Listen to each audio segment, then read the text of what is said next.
This is Gaurav Nayab, your mathematics teacher, and we are learning direct inverse proportions. Today, we are going to continue exercise 1b.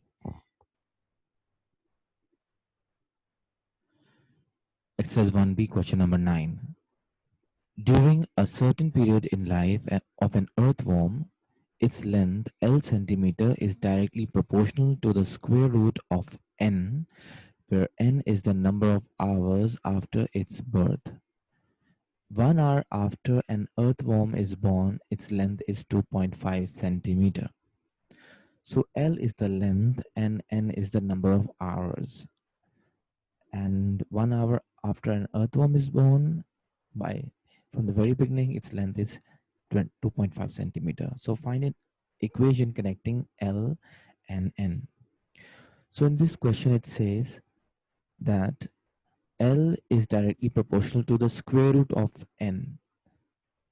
That means L is directly proportional to square root N, and I can write it as L upon square root of N is equals to K. Right?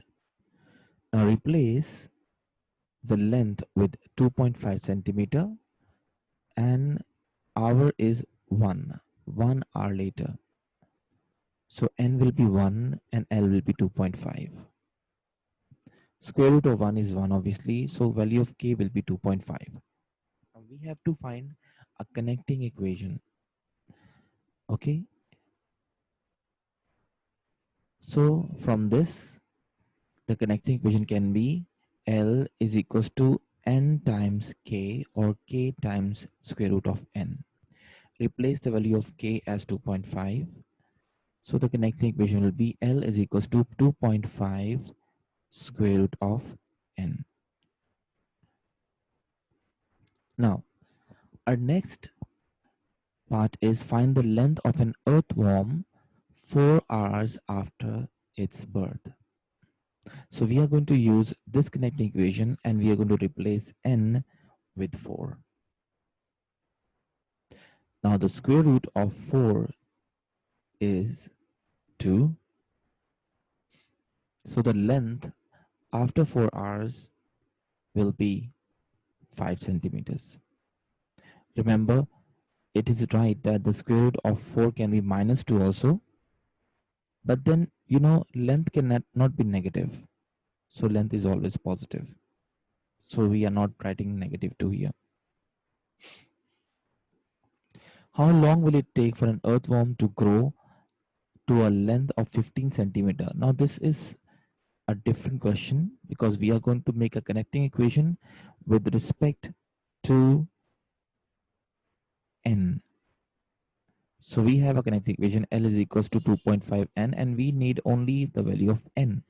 That means we have to take this 2.5 on the other side as denominator like this. Since there is a square root sign here, when we are going to remove this, we are going to take a square on both of this. So N will be L over 2.5 whole square. Replace L, that is length, with 15. So 15 upon 2.5 gives you 6 and square root of 6 is 36. Since we are finding the value of N will be in hours. Let's proceed to the next question.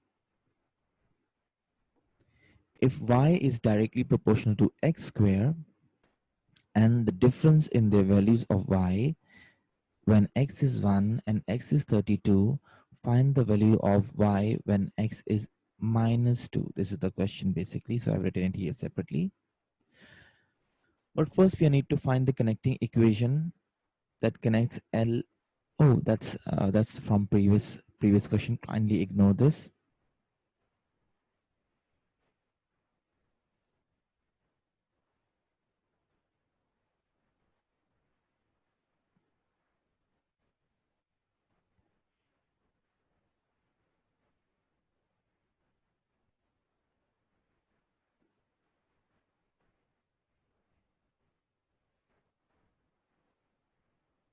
So I'm going to use something.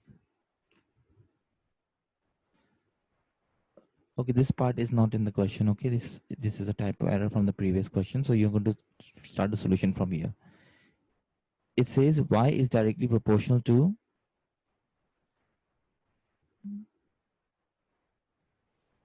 I'm going to just remove this. Don't concentrate on this. Okay, y is directly proportional to x square. So how can we write this?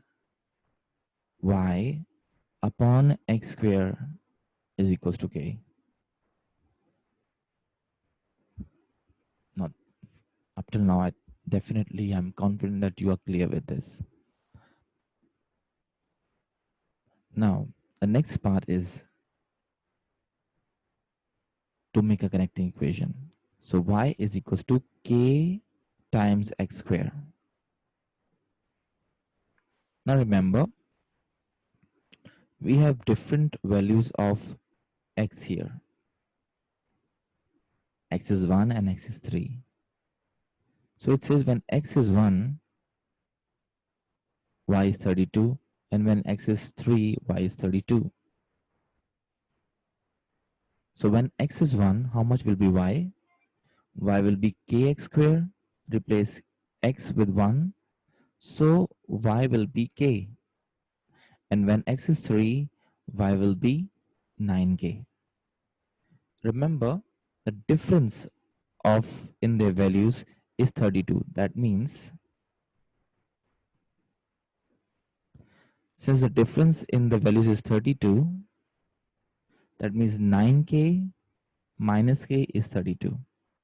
That is, these are the values of y. This gives us 8k is 32 and the value of k will be 4. Now since we have found the value of k, now we need to find what is the value of y when x is minus 2.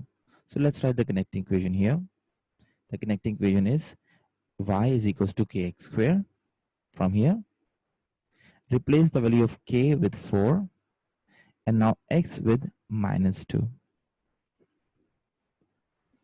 So the square of minus 2 is 4 and 4 times 4 is 16. So this completes our exercise 1B. Kindly review this video over and over again and try to complete your home task. And we'll start with exercise 1C next week. So I hope to see you again and practice and complete your journals.